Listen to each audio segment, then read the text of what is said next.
하나님의 전적인 주권에 우리를 맡기는 거예요.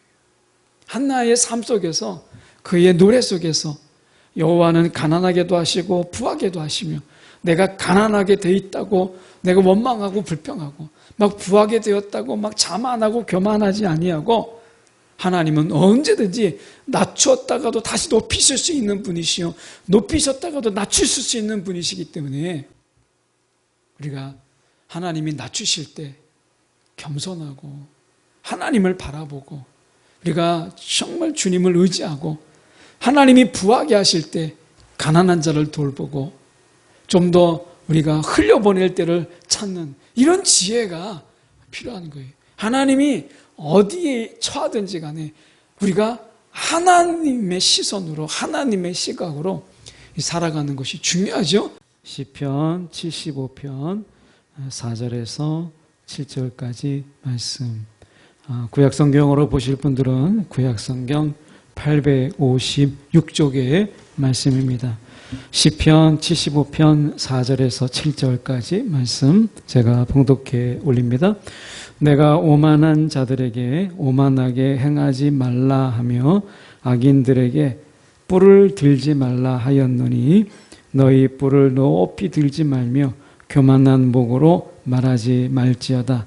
물은 높이는 일이 동쪽에서나 서쪽에서 말미암지 아니하며 남쪽에서도 말미암지 아니하고, 오직 재판장이신 하나님이 이를 낮추시고 저를 높이시니라. 아멘.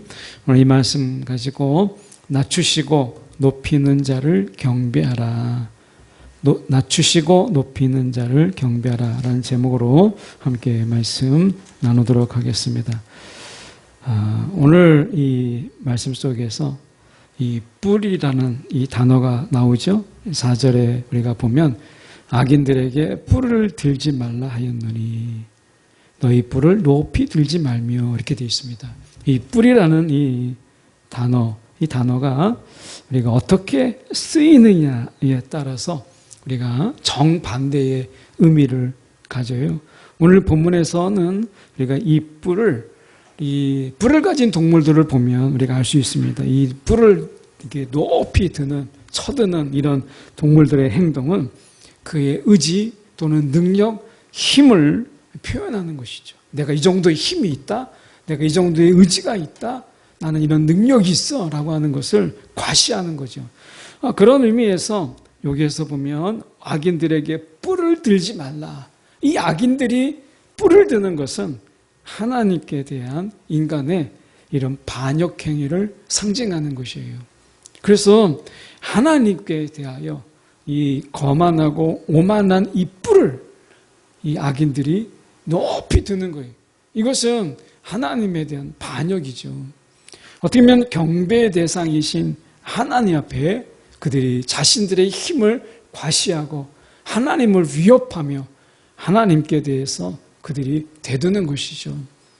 우리는 어떻게 보면 생각해 볼 때 우리가 이 악인들이 이런 정도까지 하나님께 반역한다 이렇게 생각하면 우리는 그렇지 않습니다 라고 생각하지만, 사실은 이렇게 대놓고 적극적으로 하나님께 반역하는 자도 있고 소극적으로 은근하게 하나님께 반역의 손길을 내미는 그런 자들도 있어요. 우리가 보면 종교 지도자들, 당시의 대제사장이나 서기관들이나 이런 백성의 장로들, 어떻게 보면 산헤드린 공회의 이런 멤버들은 예수님에 대해서 대놓고 대적적인, 어떻게 보면 적대의 모습을 보였죠. 그런데 가장 은밀하게 그리고 가장 가깝게 예수와 함께 했었던 가룟 유다의 그 입맞춤, 그 배신의 입맞춤이 우리가 가룟 유다에게 있었잖아요. 그렇게 본다면 어떻게 보면 대제사장이나 이런 서기관들은 대놓고 예수님께 대해서 거만의 뿔을 우리가 들었던 그런 자들이죠. 대놓고 예수를 죽이려고 했던 그런 자들이었어요. 그런데 가장 은밀하게 그리고 가장 가까이에서 우리가 사랑의 입맞춤을 우리가 이 배신의 입맞춤으로 바꿔버린 이런 가룟 유다가 결국에는 이 뿔을 높이 든 거예요. 어떻게 보면 예수님을 해하고 예수님에게 치워박는, 어떻게 보면 예수님을 가장 가까이서 찌르는 이러한 배신을 가룟 유다가 했던 것이죠. 이런 의미에서 본다면 우리가 이 시대 속에서 대놓고 우리가 예수를 비난하거나 예수를 손가락질하거나 예수에 대해서 우리가 적대적인 이런 자들이 눈에 보이는, 어떻게 보면 기독교를 폄하하고 하는 이런 자들이 있지만, 그러나 예수 안에서 가장 은밀하게 우리가 예수에 대해서 대적하면서 아닌 척하면서 예수를 찌르는 이러한 모습들이 우리에게 없는가? 우리에게 정말 가룟 유다의 이런 모습들이 우리 가운데는 없는가? 이것이 더 큰 오만이고 또한 이것은 거만한 것이죠.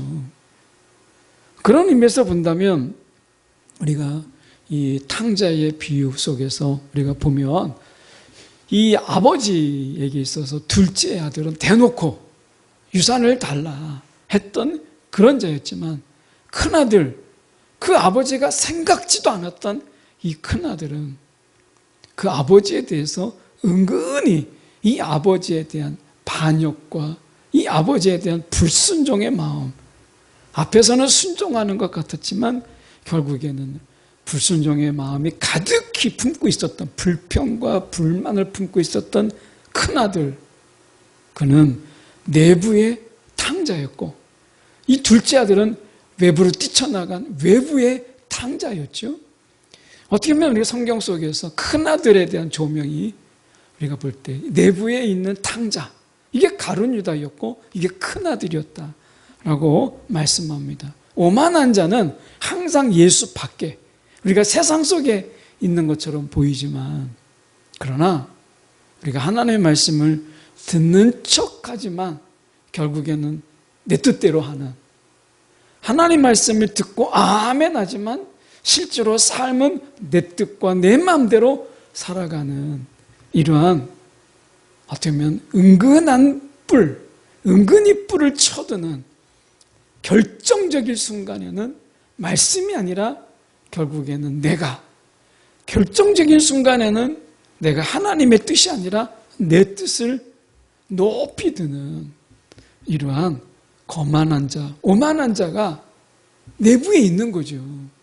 여러분, 우리가 어떠세요? 이 정도만한 거, 작은 손해, 때는 이 정도는 내가 견딜 만한 이런 어떤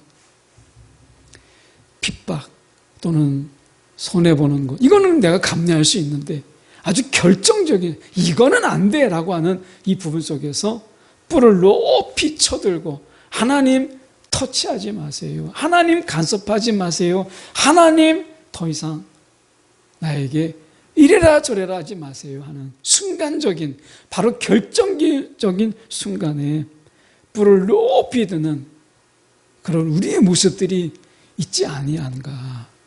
항상 드는 건 아니지만 결정적인 순간에 드는 이런 뿔, 이것이 우리 가운데 있지 아니한가 돌아보는 거예요. 어떻게 보면 우리가 의인의 뿔을 높이 드시는 그런 하나님, 우리가 그것을 보게 되죠. 우리가 보면 우리가 이런 말씀이 있습니다. 주님께서는 그들의 영광스러운 힘입니다. 주님의 사랑 덕분에 우리는 승리의 뿔을 높이 쳐둡니다.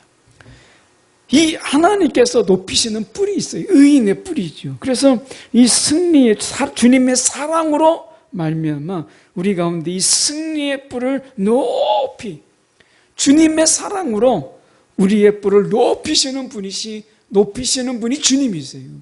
그분의 사랑으로 우리의 뿔을 높이시는 분이 하나님이세요. 오늘 우리가 그를 사랑하고 그 약속을 성실하게 지킬 것이며 내가 그에게 승리를 안겨주겠다. 어떻게 보면 하나님께서 우리가 그분의 이름으로 우리의 뿔을, 우리가 그 뿔을 높아지게 하시는 분이십니다. 하나님께서 우리가 말씀을 기억하면 하나님의 사랑으로 우리의 뿔을 높이시는 분이 하나님이세요. 우리가 높이지 않아도 하나님의 사랑은 우리의 뿔을 높이 들게 하시는 거예요. 이건 의의 뿔이죠. 오늘 하나님을 높이는 자는 하나님이 그 사랑으로 우리의 뿔을 높이시는 하나님이시라. 성경은 그렇게 말씀하세요. 오늘 우리가 하나님이 높이실 때까지 하나님을 우리가 바라보며 하나님을 높이는 것이 중요한 거예요. 어떻게 보면 하나님이 높이지 않았는데 스스로 높이는 것, 그게 5절에 보면 너희 뿔을 높이 들지 말며 교만한 목으로 말하지 말지어다 라고 말씀하잖아요. 이 교만의 목으로 말하지 우리가 말지어다 라고 말씀하고 있는 거예요. 그래서 오늘 우리가 볼 때에 이런 하나님 앞에서 우리의 목을 쳐들고 우리가 하나님 앞에 이 교만함으로 서는 것. 하나님은 어떤 분이세요? 언제나 이 교만을 낮추세요. 그리고 하나님을 높이는 자를 높이시는 그런 하나님이십니다. 7절에 보십시오. 이렇게 말씀하시잖아요. 오직 재판장이신 하나님이 이를 낮추시고 저를 높이시느니라. 이것은 하나님이 낮추기도 하시고 높이시는 하나님이신데 한나의 노래 보면 이 한나의 노래 속에서도 이러한 내용이 나와요. 보면 이 사무엘상 2장 7절의 말씀에 보면 여호와는 가난하게도 하시고 부하게도 하시며 낮추기도 하시고 높이기도 하심도다. 이 한나의 노래 속에서 한나가 만난 하나님은 어떤 하나님이냐? 하나님은 가난하게도 하시고 부하게도 하시고 낮추기도 하시고 높이기도 하시는 분이세요. 하나님의 전적인 주권. 결국 우리가 겸손이 무엇이냐? 하나님의 전적인 이 주권에 우리가 맡기는 거예요. 낮추신 이도 하나님이시고 높이신 이도 하나님이시니까 하나님이 낮추시면 그것도 감사한 것이요. 하나님이 높이시면 그것도 또한 감사한 것이죠. 그래서 우리는 하나님의 전적인 주권에 우리를 맡기는 거예요. 한나의 삶 속에서 그의 노래 속에서 여호와는 가난하게도 하시고 부하게도 하시며 내가 가난하게 돼 있다고 내가 원망하고 불평하고 막 부하게 되었다고 막 자만하고 교만하지 아니하고 하나님은 언제든지 낮추었다가도 다시 높이실 수 있는 분이시요 높이셨다가도 낮추실 수 있는 분이시기 때문에 우리가 하나님이 낮추실 때 겸손하고 하나님을 바라보고 우리가 정말 주님을 의지하고 하나님이 부하게 하실 때 가난한 자를 돌보고 좀 더 우리가 흘려보낼 때를 찾는 이런 지혜가 필요한 거예요. 하나님이 어디에 처하든지 간에 우리가 하나님의 시선으로 하나님의 시각으로 살아가는 것이 중요하죠.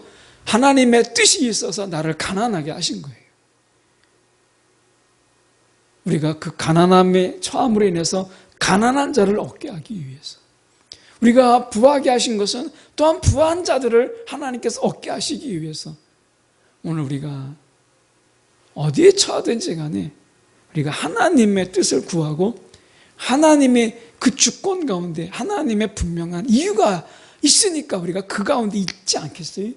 그 뜻을 헤아리는 이러한 삶이 중요한 것이죠. 한나가 하나님께 기도하는 가운데 한나는 이 하나님을 만난 거예요. 시편의 말씀에 보면 시편 113편 7절과 8절의 말씀에 보면 이런 말씀이 있습니다. 가난한 사람을 티끌에서 일으키시며 궁핍한 사람을 거름더미에서 들어 올리셔서 귀한 이들과 한자리에 앉게 하시며 백성의 귀한 이들과 함께 앉게 하시고 이게 하나님이시라는 거예요. 하나님. 오늘 하나님께서 귀한 이들과 한자리에 앉게 하신 하나님의 이 주권, 백성의 귀한 이들과 함께 앉히시는 하나님의 역사. 오늘 우리가 의지할 것은 이 하나님, 오직 우리가 7절의 말씀처럼 재판장이신 이 모든 것을 아시고 판단하시고 결정하시고 또한 심판하시는 그 하나님, 그 하나님의 전적인 주권, 이것이 중요한 것이에요. 하나님은 우리가 실수가 없으신 재판장이십니다. 하나님께서는 우리 가운데 오류가 없는 재판장이세요. 그분이 우리가 필요에 따라서 우리를 낮추시고 하나님의 필요에 의해서 우리를 높이시는 거예요. 오늘 우리가 높아지는 것, 낮아지는 걸 주님께 맡기고 낮을 때 그 형편에 맞게 높은 하나님을 우리가 바라보는 이런 경배의 마음, 우리를 높이셨을 때 하나님 앞에서 우리가 겸손함으로 우리가 낮은 자들을 살피는 주님의 마음이 우리 가운데 요구되는 것이죠. 오늘 낮을 때나 높을 때나 주님을 경배하는 자가 되라 라고 말씀하세요. 낮아졌다고 우리 가운데 실망하고 높아졌다고 교만할 때 우리는 경배의 마음을 잃어버리는 것을 보게 되잖아요. 오늘 우리가 낮추시고 높이시는 자를 경배하라. 이 말은 우리가 다시 말하면 낮을 때나 높을 때나 항상 그분을 경배하라 말씀하십니다. 우리가 기분이 울적하고 때로는 우울하고 내 속에서 좀 더 뭔가 힘이 빠지고 피곤하고 그럴 때 우리가 하나님을 찬양할 수 있을까 싶을 그때에도 주님을 경배하고 내 마음이 너무 흥분돼가지고 내 마음이 막 들떠서 정말 하나님이 보이지 않는 그런 기쁨 속에 있을 때에도 우리가 하나님을 경배하라 라고 말씀합니다. 오늘 우리가 어느 때든지 하나님을 경배하기를 잊지 않는 저와 여러분이 되기를 간절히 소망합니다.